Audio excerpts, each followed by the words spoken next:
Le Boeing 737 est l'avion de ligne le plus répandu au monde. Depuis son lancement en 1968, l'avionneur américain en a vendu plus de 4000 exemplaires. Et en presque 50 ans, le Boeing 737 a transporté quelques 12 milliards de passagers. Pourtant, à l'aube des années 90, la famille des 737 est frappée par une dramatique et mystérieuse série d'accidents. Voici l'histoire d'un des plus grands mystères de l'aviation moderne.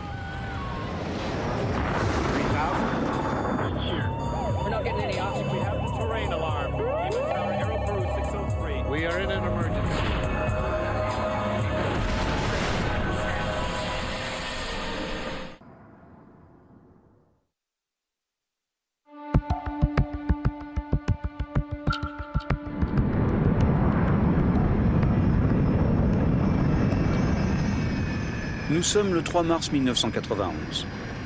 Il est 9h40 du matin et le vol United 585 entame son approche finale pour Colorado Springs. L'avion arrive de Denver et c'est un vol très court d'une vingtaine de minutes. Pour l'instant, tout va bien à bord et tout le monde profite du sublime paysage de cette région montagneuse.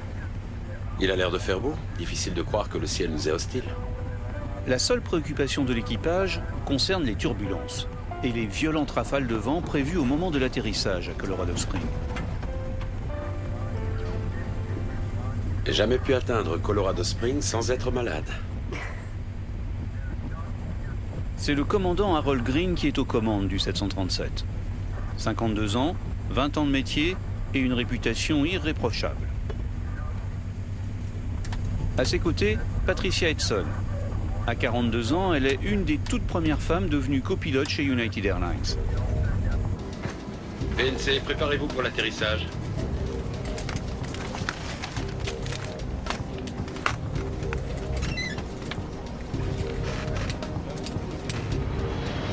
Au sol, à l'aéroport de Colorado Springs, c'est le contrôleur aérien James Rayfield qui prend en charge le vol 585.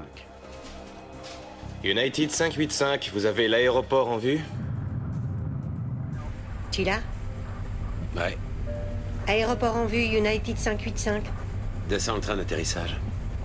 United 585 autorisé pour une approche à vue, piste 3, 5.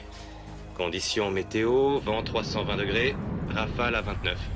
Pour atteindre sa vitesse d'atterrissage, le 737 ralentit et devient plus sensible aux turbulences aujourd'hui particulièrement sévères. Le copilote s'informe des comptes rendus des vols précédents. Vous avez des rapports récents de variation de vitesse? Oui, madame. À 500 pieds, une perte de 50 nœuds. À 400 pieds, un gain de 15 nœuds. Et à 150 pieds, un gain de 20 nœuds. Eh bien, ça promet. Merci. Commençons la descente. Au même moment, à 3 km de l'aéroport, un policier retraité, Harold Darnell, est en route pour aller faire ses courses. 1000 mètres au-dessus de lui, l'équipage du vol 585 essaie difficilement de conserver une vitesse régulière durant l'approche. Nous avons eu une variation de 10 nœuds. Ouais, je sais. Il faut beaucoup de puissance pour garder cette vitesse. En l'air, le pilotage semble délicat, mais au sol, ce n'est guère mieux. Waouh, c'était quoi ça? Surpris par une violente rafale de vent, Harold Darnell a failli perdre le contrôle de son véhicule et sortir de la route. Encore un gain de 10 nœuds. Voler à 30. Depuis la tour de Colorado Springs, James Rayfield a maintenant le vol 585 en visuel. Mais plus l'avion se rapproche du sol, plus les turbulences sont importantes. Waouh! Nous sommes à 8000 pieds. Puis brutalement, en une seconde, le commandant perd totalement le contrôle de sa machine. Oh mon Dieu, on se retourne! Voler à 15! 15! Oh non! Oh mon Dieu! Oh mon Dieu!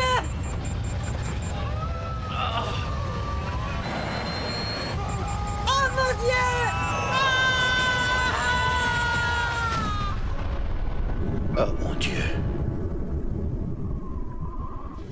Crash! Crash!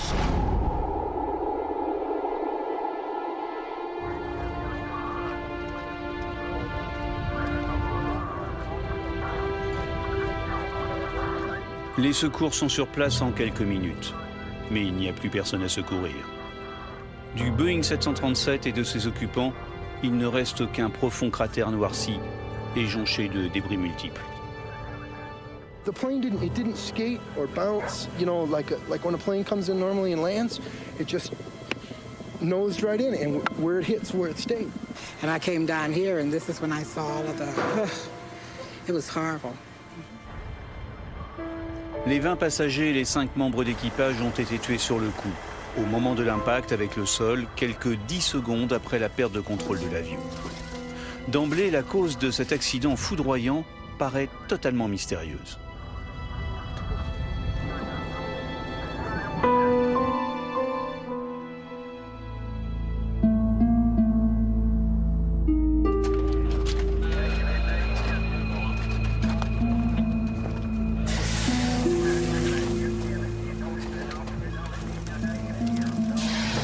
À la nuit tombée, les enquêteurs arrivent sur les lieux du crash.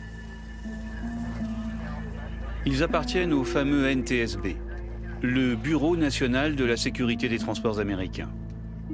Cette administration a en charge les enquêtes pour déterminer les causes humaines et techniques des accidents d'avion. Chaque année, le NTSB traite quelques 2000 dossiers. Mais d'emblée, dans cette affaire, le travail des enquêteurs s'annonce difficile.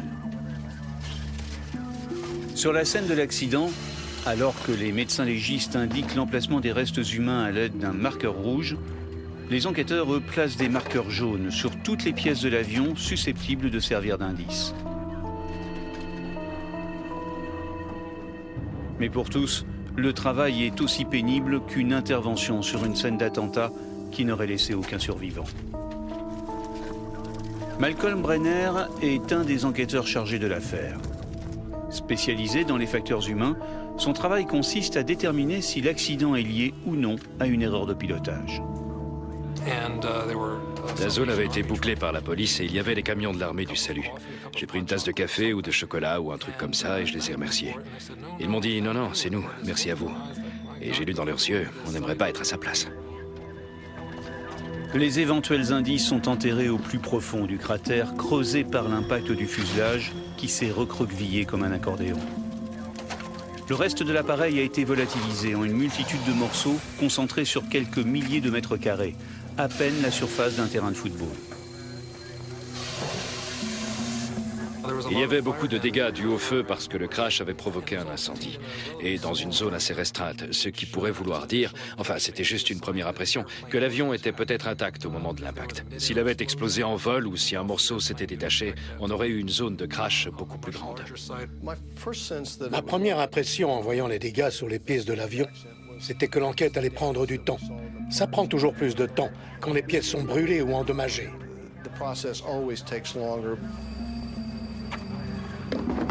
Le reste des 2 réacteurs et surtout les 2 boîtes noires, l'enregistreur vocal du cockpit et celui des paramètres techniques, sont retrouvés. Aussitôt, le tout est envoyé au laboratoire pour analyse. La première étape consiste à écouter l'enregistrement des discussions dans le poste de pilotage pour identifier une éventuelle défaillance humaine. Car 70% des accidents ont pour cause une erreur de pilotage. D'emblée, Malcolm Brenner cherche à comprendre quel fut le rôle des 2 pilotes dans l'accident. Cet équipage a été, et j'ai senti cela à l'époque, a été l'un des équipages les plus impressionnants que j'ai jamais étudiés. Il y avait un peu de décontraction, un peu d'humour. Le commandant dit « J'ai jamais pu atteindre Colorado Springs sans être malade. » Le copilote suggère d'augmenter la vitesse pour avoir une marge de sécurité. Le commandant est d'accord avec elle. C'était une bonne coordination. Tu l'as? Oui. Aéroport en vue, United 585. Descends le train d'atterrissage. Il me donnait l'impression d'un excellent équipage, mais pris au dépourvu dans cette situation. Donc, ma première impression fut que c'était certainement dû à un problème matériel. A priori donc, l'équipage semble hors de cause. Alors pourquoi en 10 secondes, l'avion est-il brutalement passé sur le dos avant de percuter le sol? La défaillance mécanique devient alors le suspect numéro 1. Cette perte de contrôle est-elle la conséquence d'un problème sur un des moteurs ou d'une défaillance sur une des ailes?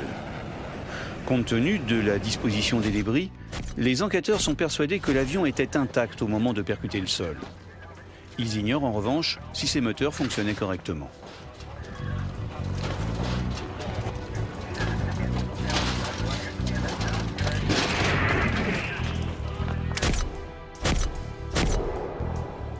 Les restes des 2 réacteurs sont passés au crible. Et l'étude des ailettes de la soufflante révèle qu'ils étaient bien en fonction au moment de l'impact.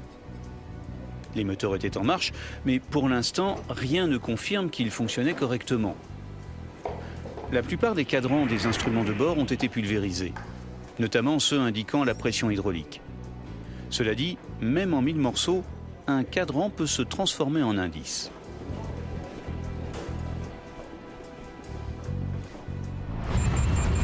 Voler à 15 ! 15! Le choc a été tellement violent que certaines aiguilles se sont carrément incrustées dans le cadran, indiquant ainsi leur dernière position. Et vu cette position, il est clair que les 2 réacteurs du vol 585 fonctionnaient correctement au moment de l'accident. Oh mon Dieu! Oh mon Dieu!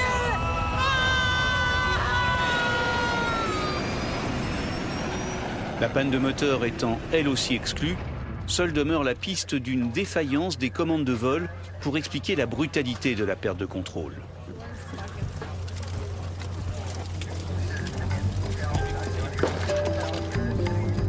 Un à un, les débris des commandes sont soumis à la question. Et rapidement, les soupçons des enquêteurs se tournent vers l'arrière de l'avion, et plus précisément la gouverne de direction. On s'y est intéressé après avoir éliminé les autres commandes qui auraient pu contribuer à une inclinaison brutale. On a commencé à inspecter la gouverne de direction. Levez ça pour que je puisse jeter un œil. Les premières constatations sont effectuées sur le site de l'accident. Malheureusement, il reste peu de choses de la gouverne de direction. Il ne reste presque rien. Le choc fut tellement violent que la plupart des pièces de l'appareil sont trop écrasées ou carbonisées pour être soumises à des tests. Mais miraculeusement, un élément essentiel est retrouvé, presque intact, l'unité de commande de puissance. Ce système à bord d'un avion est l'équivalent de la direction assistée d'une voiture. Il gère les circuits hydrauliques qui activent les gouvernes, évitant ainsi aux pilotes d'avoir à exercer des pressions de plusieurs dizaines de kilos sur les commandes. Une des pièces maîtresses de ce dispositif se présente sous la forme d'une double servo-valve. Il s'agit d'un cylindre comprenant 2 pistons, dont la mission est de diriger le fluide hydraulique sous pression pour faire bouger la lourde gouverne de direction.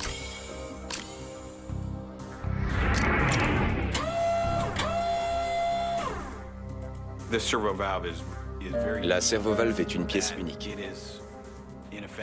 En effet, elle est composée de 2 valves qui permettent de créer une série d'interactions, ce qui n'est pas le cas dans une valve hydraulique classique. Or, en ouvrant l'unité de contrôle de puissance, les enquêteurs découvrent dans le liquide hydraulique des résidus métalliques. Une présence tout à fait anormale et qui aurait pu entraîner un blocage de la servo-valve, rendant ainsi impossible l'utilisation de la gouverne de direction. Ce n'est qu'une hypothèse, mais elle est techniquement possible. Reste à la prouver, car vu l'état des pièces récupérées dans les débris, il est quasiment impossible d'être catégorique à 100%. Le crash et l'incendie ont eu lieu dans une zone assez restreinte. Le tableau de bord et tous les instruments de vol étaient très endommagés. Et bien sûr, plus ils sont endommagés, plus c'est difficile de faire les tests de mesure et de fonctionnement. Greg Phillips s'envole pour la Californie afin de soumettre à Parker Hannifin, le fabricant de la servo-valve, les débris les moins abîmés. Et d'emblée, sa belle hypothèse vole en éclats. Parker Hannifin lui explique que les servo-valves sont protégées par des filtres. et donc que les particules métalliques n'ont pas pu l'infiltrer et encore moins la bloquer.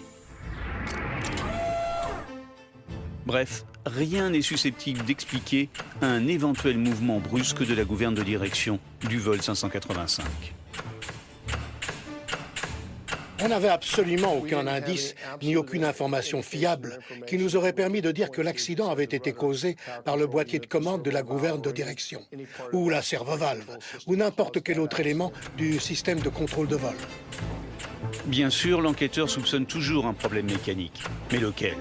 Faute de preuves, il ne peut impliquer ni l'unité de contrôle de puissance, ni la servovalve. C'est une impasse.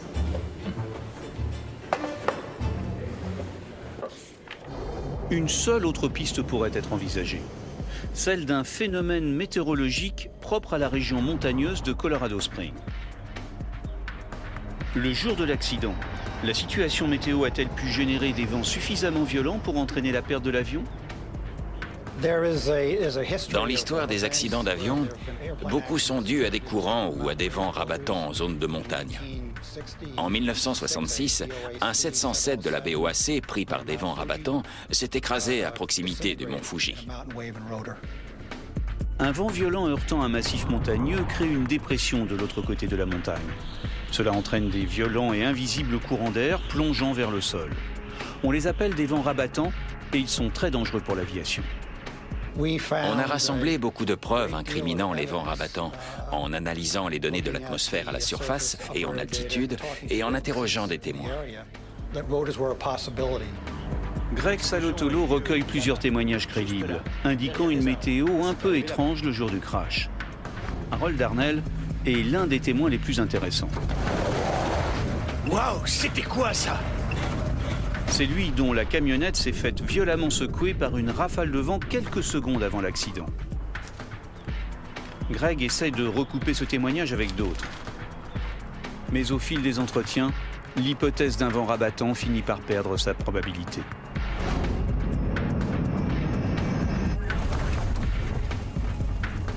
Il a l'air de faire beau. Difficile de croire que le ciel nous est hostile. Et puis, ce type de phénomène aérologique est souvent accompagné d'une chute de la pression atmosphérique, qui se voit aussitôt sur l'altimètre de l'avion.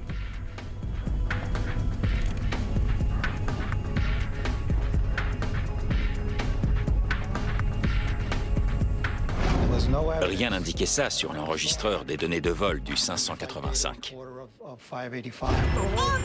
L'enregistrement de la boîte noire montre juste une chute rapide de l'altitude à partir du moment où les pilotes ont perdu le contrôle de l'appareil.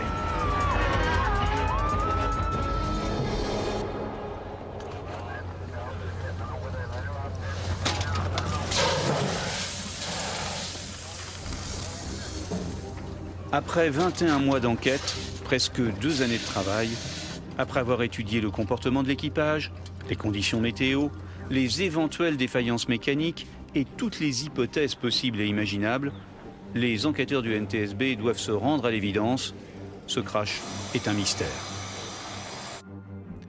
Pour la 4e fois de son histoire, le Bureau national de la sécurité des transports publie un rapport d'enquête où il avoue que la cause de l'accident est indéterminée.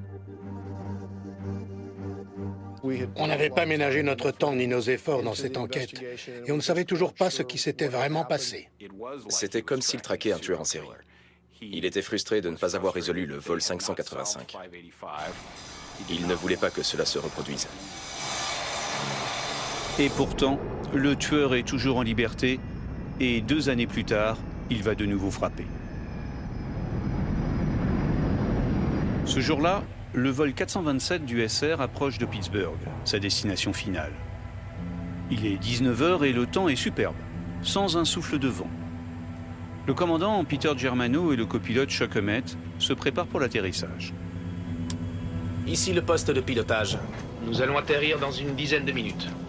Météo ensoleillée avec un ciel clair, légèrement brumeux. PNC, préparez-vous pour l'atterrissage. Merci de vérifier votre ceinture de sécurité. USR 309, descendez et maintenez 6000. Tout en poursuivant leur descente, les 2 pilotes cherchent à distinguer l'avion qui les précède à une dizaine de kilomètres devant eux. Je cherche le trafic. Vire 1, 0, 0. USR 427. Je vois ça traîner. Alors qu'ils viennent juste de traverser les turbulences de la traînée du vol qui les précède, soudain, le 737 part dans un violent virage à gauche. Dieu bon, merde! L'avion semble échapper totalement au contrôle des deux pilotes.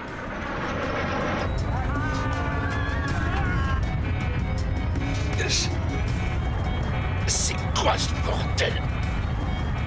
C'est quoi? Oh merde!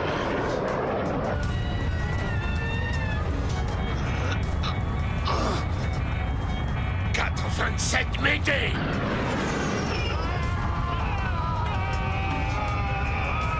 Oh merde!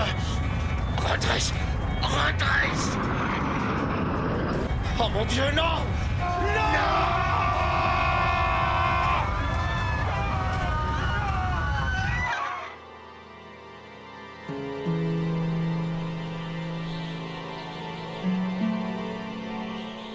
Les secours sont rapidement sur place, mais ils ne peuvent que constater le désastre. L'avion a percuté le sol presque à la verticale, et les 132 passagers et membres d'équipage ont été littéralement pulvérisés. Cette fois, l'équipe d'enquêteurs officiels est renforcée par la présence d'un représentant de l'Association des pilotes de ligne. John Cox est lui-même pilote de 737 et spécialiste des systèmes de vol. Sur le site, les médecins légistes réalisent un travail de recueil et d'identification extrêmement difficile. Et Tom Hauter, le chef enquêteur du NTSB, sait déjà que les investigations vont être longues et compliquées. Quand on est arrivé sur le lieu du crash, eh bien tout d'abord il n'y avait pas d'avion. Il n'y avait que des morceaux d'avion. Et ils étaient tellement abîmés qu'on avait du mal à les identifier comme étant des morceaux d'avion. Les premiers récits des témoins oculaires et l'analyse des deux boîtes noires mettent rapidement en évidence les ressemblances entre l'accident du vol 427 et celui du vol United 585, 4 années plus tôt. En fait, les enquêteurs ont l'impression de voir l'exacte réplique du premier accident. Seule différence, alors qu'ils étaient tous les deux en approche, le vol United a basculé brutalement sur la droite, alors que le vol USR a basculé, lui, sur la gauche. Et dans les deux cas, l'équipage, pris par surprise, a perdu le contrôle de l'avion.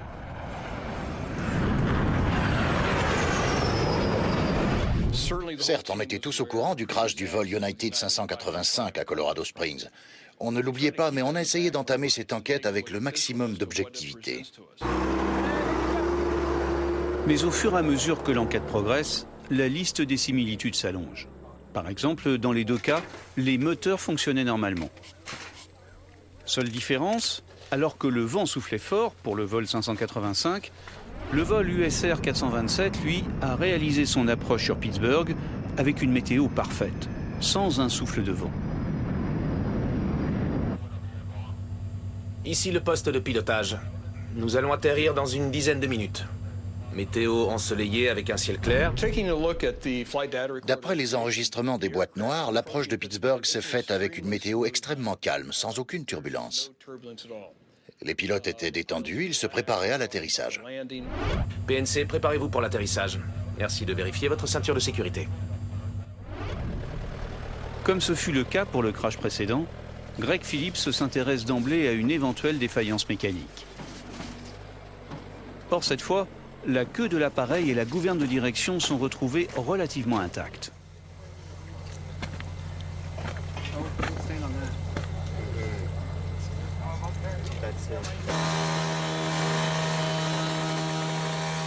Du coup, ils réussissent à récupérer une partie des systèmes hydrauliques de commande des gouvernes.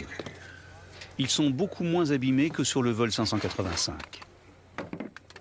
Aussitôt, les enquêteurs décident d'envoyer ces pièces à leur fabricant, Peter Hanifin, pour les soumettre à une batterie de tests.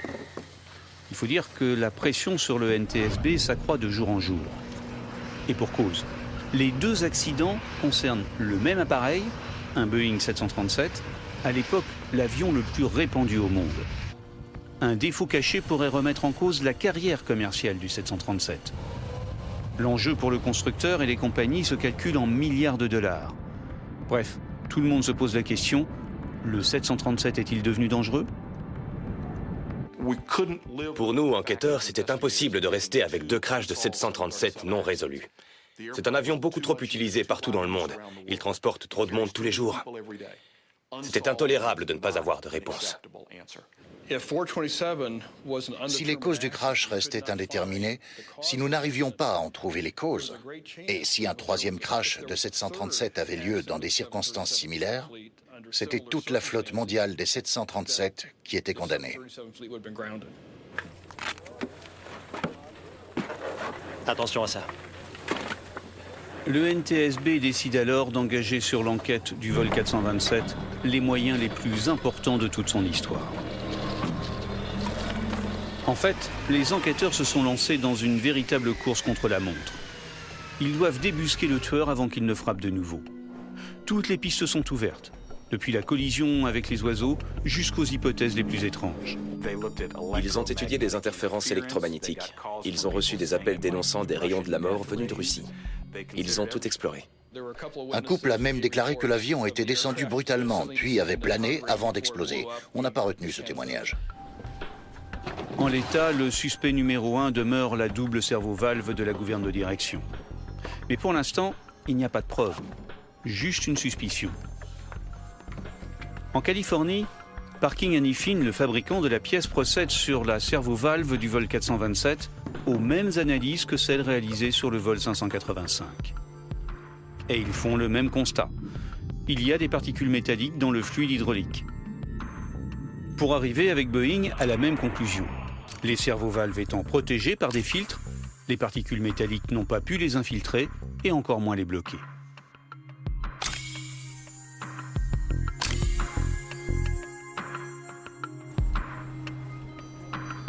Mais l'explication ne satisfait pas entièrement Greg Phillips.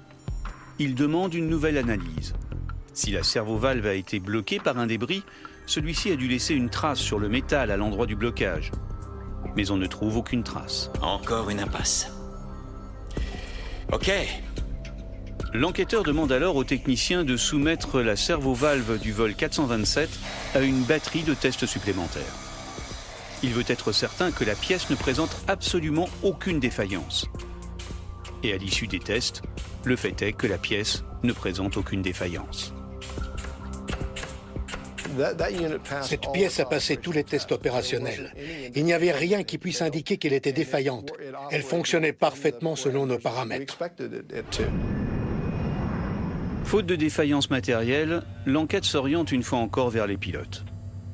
Dans le cas des 2 crashs, on sait à travers l'enregistrement des boîtes noires que la gouverne de direction s'est brutalement braquée à fond sans raison apparente.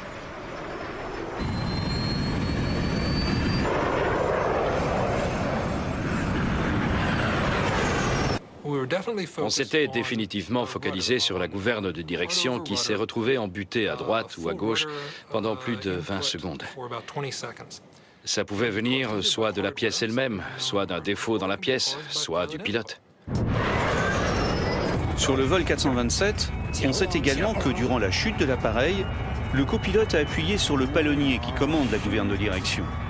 Aurait-il volontairement ou involontairement mené l'avion à sa perte? Oh mon Dieu, non!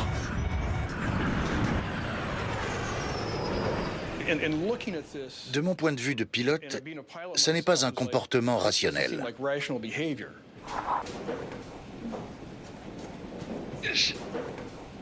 Malcolm Brunner est spécialisé dans les performances et les facteurs humains. Et il cherche des indices à travers les enregistrements du poste. Dans ce cas précis, ils avaient des micros tout près de leur bouche et on pouvait les entendre aussi bien que s'ils étaient dans la pièce, voire mieux. On les entend même respirer. Je vois ça traîner. Les enregistrements des boîtes noires montrent que les ennuis du vol 427 ont débuté au moment où l'avion a traversé la turbulence de sillage du vol qui le précédait. Les 2 pilotes sont surpris par l'intensité de la traînée. Je vois ça traîner. Le copilote s'arrête à cette phrase. « Je vois la traînée ». Et il n'y a plus aucune allusion à la traînée ou à autre chose. Ils sont tous les 2 concentrés. Il se passe quelque chose à cet instant-là. Le commandant dit « Merde ». C'était un vol tellement tout en douceur que cette turbulence passagère était totalement inattendue. Et pourtant, les pilotes ont pris les commandes et ils ont immédiatement réagi.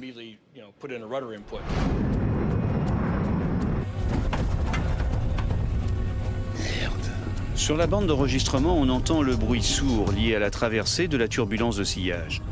Mais en étant très attentif, on peut distinguer un autre son pour le moins inhabituel. On entend le copilote émettre comme un grognement d'effort au moment où il active le palonnier.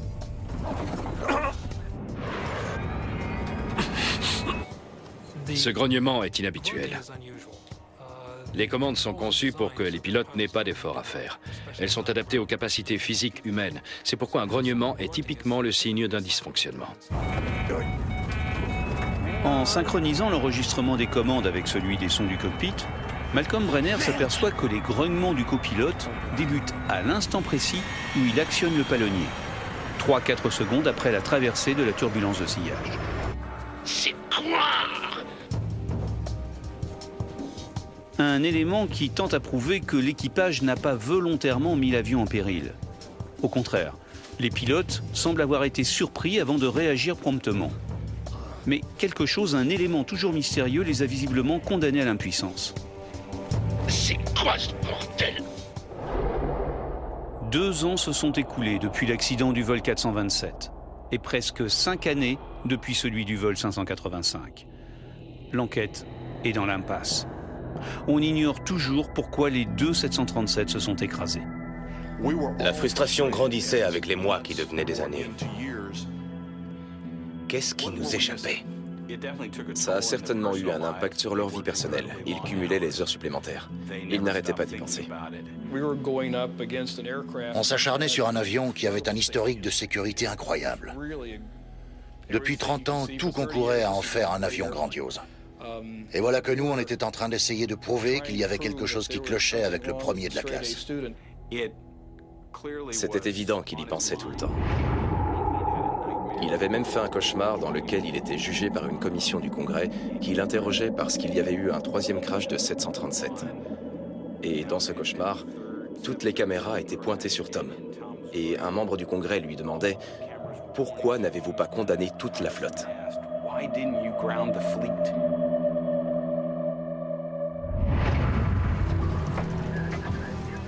Les enquêteurs ne savent plus où chercher. Ils ont étudié toutes les pistes, toutes les hypothèses. Pour relancer l'enquête, il faudrait un élément neuf, un rebondissement. Eastwind 517, vous pouvez atterrir. Il va survenir le 9 juin 1996.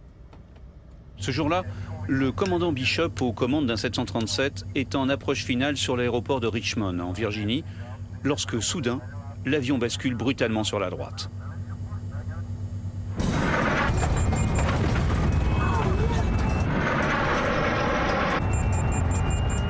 Nous ne savions ni pourquoi ni comment, mais le fait est que nous avions un problème avec la gouverne de direction. J'ai braqué le manche dans le sens opposé et j'ai appuyé sur la pédale opposée du palonnier. La pédale n'a pas bougé. Durant plus de 30 secondes, le 737 se maintient en virage à droite à la limite de son domaine de vol. Le pilote lutte physiquement contre une puissante force qui semble s'être emparée des commandes. Puis soudain, cette force disparaît. Le palonnier refonctionne et le commandant ramène les ailes à plat pour reprendre un vol normal. Quelques secondes plus tard, il s'est débloqué et tout est redevenu normal. On a commencé la checklist et tout à coup, avant que j'ai pu finir la première phrase, il y a eu un flamme. Pour la 2e fois, l'avion repart en virage. Cette fois, l'équipage est sur le point de perdre le contrôle du 737. Quand au bout d'une trentaine de secondes, de nouveau, la force mystérieuse s'évanouit et tout redevient normal.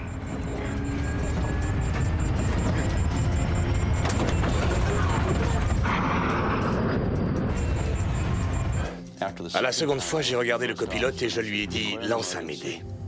Dis au contrôleur que nous avons des problèmes de commande.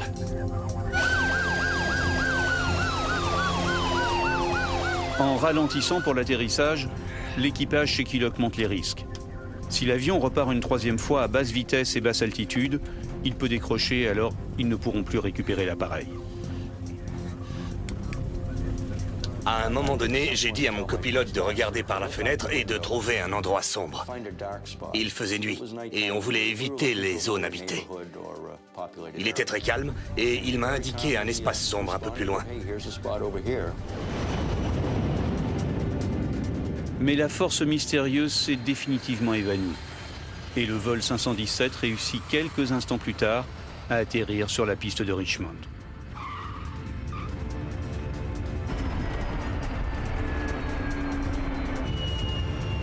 C'est pendant le roulage que j'ai réalisé que mes jambes tremblaient. On a amené l'avion jusqu'à la porte. J'ai pris le micro pour tenter d'expliquer à nos passagers ce qui venait de se passer. Et en prenant le micro, j'ai compris qu'il n'y avait rien à ajouter à ce qui venait de se passer. Et pour la première fois depuis très longtemps, je me suis trouvé à court de mots. Alors j'ai reposé le micro et j'ai laissé les choses comme ça. Dès l'incident connu, les enquêteurs du NTSB débarquent à Richmond. Ils sont très impatients d'entendre le commandant Bishop. L'enregistreur de vol était intact. L'avion était intact. Nous nous sommes précipités. L'avion n'avait pas bougé d'un millimètre. Il était resté stationné à l'aéroport jusqu'à notre arrivée. Il y avait beaucoup de gens de la FAA et du NTSB. Ils voulaient tous nous parler de toute urgence. Ça a donné un avantage énorme au NTSB. Parce que tout à coup, il y avait un accident de gouverne sur un 737 qui était intact, avec un pilote qui était vivant et qui pouvait en parler. Je pense qu'ils étaient beaucoup plus intéressés par l'avion que par moi. Je pense que l'avion leur a donné bien plus d'informations que je n'aurais pu le faire. Très rapidement, les enquêteurs ont la conviction que l'incident de Richmond a exactement la même origine que les deux crashs des vols 417 et 585. Reste à la découvrir.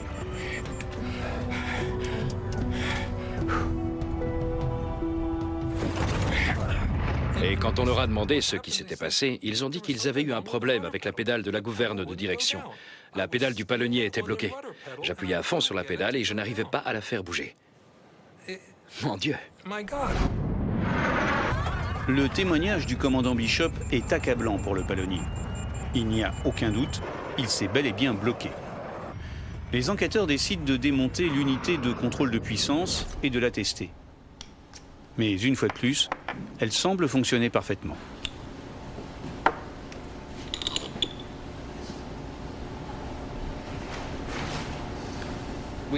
Nous avons testé cet avion tel quel. Il était intact. Nous l'avons inspecté entièrement, on lui a même fait faire des essais en vol. Et il a passé tous les tests. C'est à n'y rien comprendre. Malgré 5 années d'enquête, un avion intact et le témoignage d'un pilote, Tom Hauter est toujours face à une énigme totale. Il sait que le nœud du problème concerne la commande de gouverne de direction. Elle est le suspect numéro 1. Mais que faire pour percer le mystère ?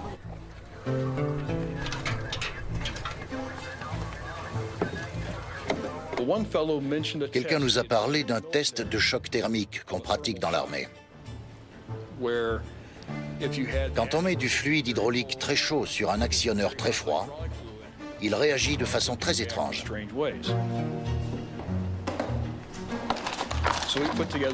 Ce test était extrême, c'est le moins qu'on puisse dire.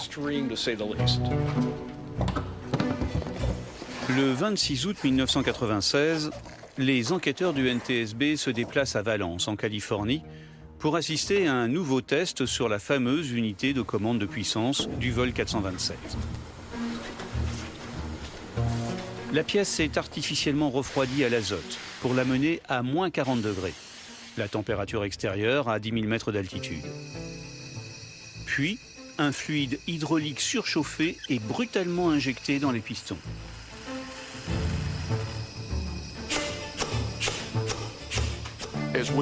On était là à écouter l'actionneur passer de gauche à droite et de droite à gauche, et puis soudain... il s'est arrêté. Et on ne lui avait pas commandé de s'arrêter. Il s'est bloqué. Il a complètement cessé de fonctionner. Regardez.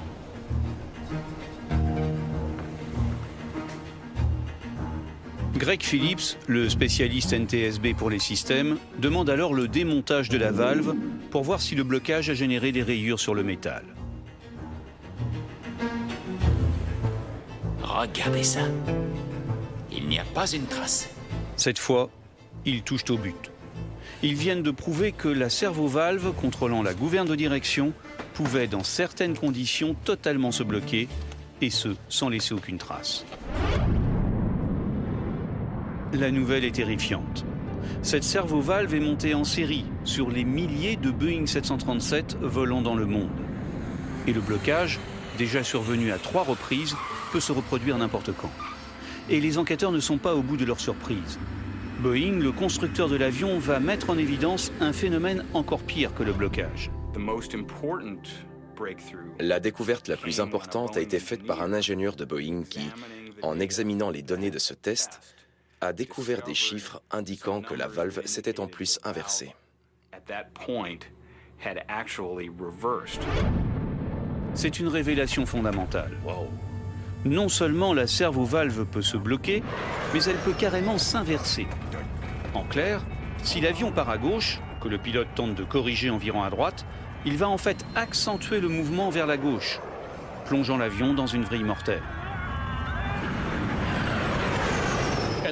L'inversion, c'est comme si vous conduisiez une voiture et quand vous tournez à droite, elle va à gauche. Et vous n'allez pas comprendre ce qui se passe avant de quitter la chaussée. Dans notre cas, les pilotes se sont retrouvés confrontés à quelque chose de tellement inhabituel qu'ils ne pouvaient pas comprendre ce qui arrivait. C'est quoi ce bordel? Ils avaient maintenant la preuve que la valve était un cas rarissime. Non seulement elle pouvait se bloquer, mais en plus elle pouvait s'inverser. 427 Mayday!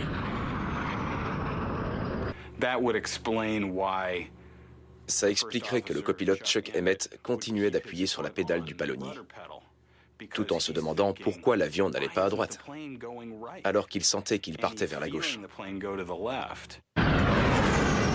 Jusqu'à la dernière seconde, le copilote va se battre contre son palonnier pour tenter en vain de redresser son avion. Merde! Évidemment, il ne peut pas imaginer un seul instant qu'en appuyant sur la pédale de droite, la gouverne est en train de se braquer à gauche. Jamais pu atteindre Colorado Springs sans être malade.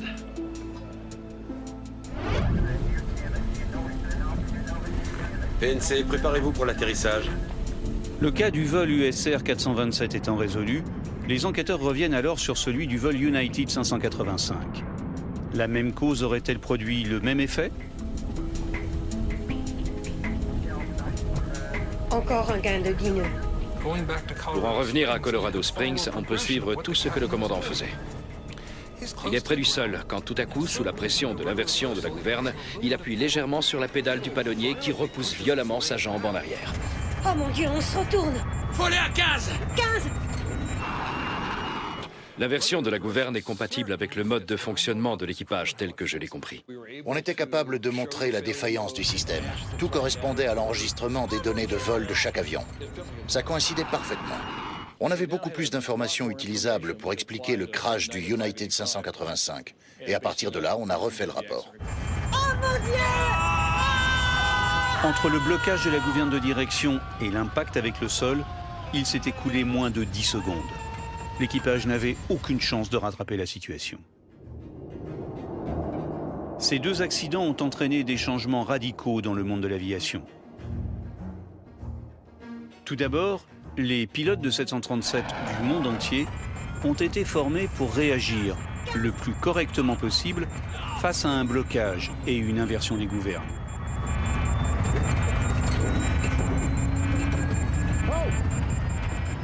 Si nous refaisions le scénario du crash de l'USR 427 avec l'information que nous détenons aujourd'hui, je pense qu'ils auraient pu atterrir à Pittsburgh ce soir-là. Mais surtout, la puissante administration fédérale de l'aviation américaine, la FAA, a imposé à Boeing de redessiner la servo-valve de la gouverne de direction pour éliminer tout risque de blocage et d'inversion.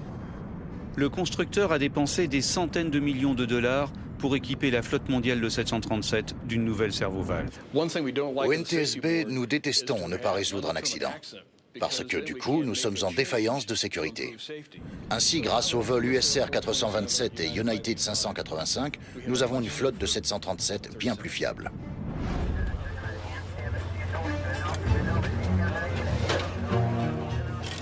Au total, l'investigation sur les vols 585 et 427 aura duré près de 10 ans. Un record de longueur dans l'histoire du Bureau national de la sécurité des transports et même dans l'histoire de l'aviation. Il y a encore des gens dans le milieu de l'aviation qui pensent que le NTSB s'est trompé. J'ai parlé avec beaucoup de pilotes, d'ingénieurs, d'employés de Boeing. J'ai passé beaucoup de temps avec les enquêteurs et j'ai acquis la conviction qu'ils ont fait ce qu'il fallait. Le fait est que depuis l'installation des nouvelles servovalves, aucun accident semblable n'est survenu au cœur de la flotte de Boeing 737, l'avion le plus répandu au monde.